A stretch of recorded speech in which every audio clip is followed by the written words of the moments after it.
नमस्कार दोस्तों, आपके अपने चैनल आपकी अपनी कहानियों में आपका स्वागत है। आज की कहानी का शीर्षक है रक्षाबंधन।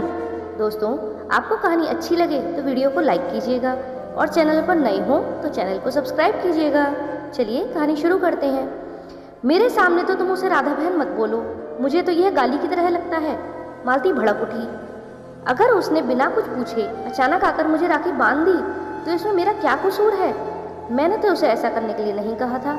मोहन बाबू तकरीबन गिड़गिड़ाते हुए बोले, हाँ हाँ, इसमें तुम्हारा क्या कसूर?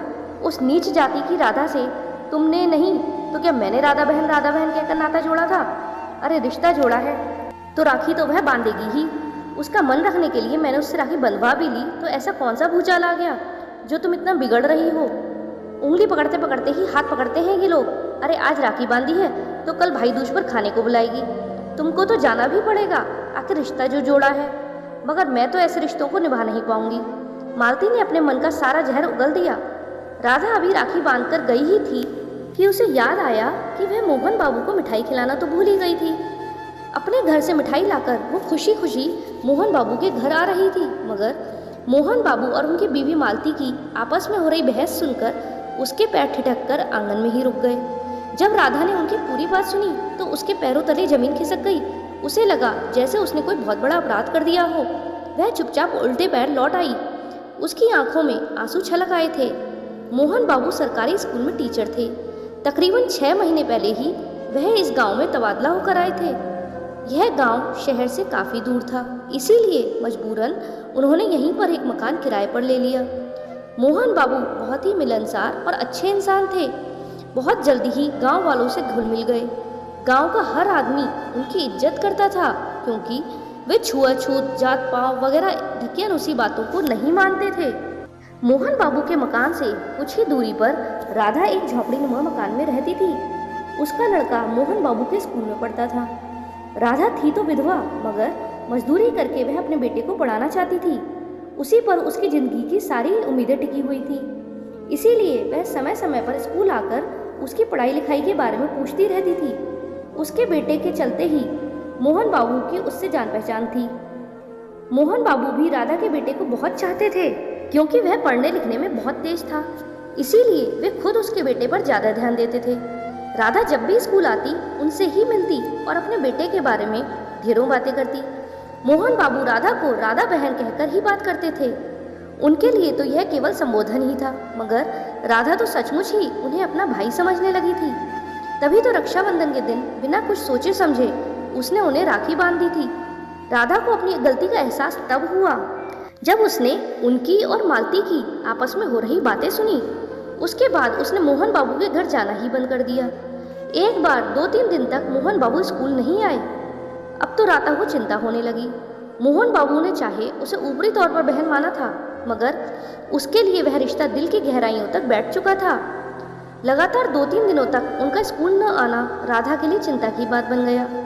आखिरकार दिल के आगे मजबूर होकर राधा मोहन बाबू के घर जा पहुंची। घर का दरवाजा खुला हुआ था।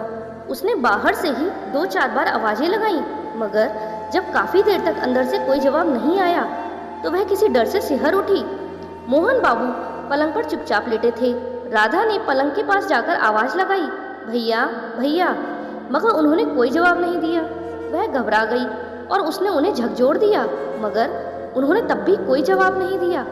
उसने मालती को ढूंढा, मगर वह वहाँ नहीं थी। अस्पताल वहाँ से तकरीबन 15 किलोमीटर दूर शहर में था। इसीलिए आनंद फानन में उसने किसी तरह एक ट्रैक्टर वाले को और कुछ गांव वालों को तैयार किया। फिर वह उन्हें अस्पताल ले गई। डॉक्टर ने मोहन बाबू को चेक कर तुरंत भर्ती करने को कहा। अच्छा हुआ आप लोग इन्हें समय पर ले आए, वरना हम कुछ भी नहीं कर पाते। यह बुखार बहुत जल्दी कंट्रोल से बाहर हो जाता है। अब तो मोहन भैया ठीक हो जाएंगे ना? राधा ने आंखों में आंसू लाते हुए डॉक्टर से पूछा। जब तक इन्हें होश नहीं आ जाता हम कुछ भी नहीं कह सकते, मगर मेरा मन इतना जरूर कहता है कि आप जैसी बहन के होते हुए इन्हें कुछ भी नहीं हो सकता, डॉक्टर ने मुस्कुराते हुए कहा। मोहन बाबू पलंग पर चुपचाप लेटे थे। उनकी दवा दारू लगातार चल रही थी, मगर अभी तक उन्हें होश नहीं आया था। राधा उनके पलंग के पास चुपचाप बैठी थी। रह रहकर न जाने क्यों उसकी आंखों से आंसू छलक आते थे। तकरीबन 12 घंटे बाद मोहन बाबू को होश आया। और उन्होंने आंखें खोली। मोहन बाबू को होश में आया देखकर राधा की आंखें खुशी से चमक उठी। बाकी सभी गांव वाले तो उन्हें भर्ती कराकर चले गए थे, बस राधा ही अकेली उनके पास देखरेख के लिए थी। हाँ, कुछ लोग उनका हालचाल पूछने के लिए जरूर आ जाते थे, मगर काफ़ी कम, क्योंकि लोगों को राधा का वहाँ होना खलता था। दवाएं देने और मोहन बाबू की देखरेख की जिम्मेदारी राधा बखूबी निभा रही थी। समय पर दवाएं देना वह कभी नहीं चूकती थी।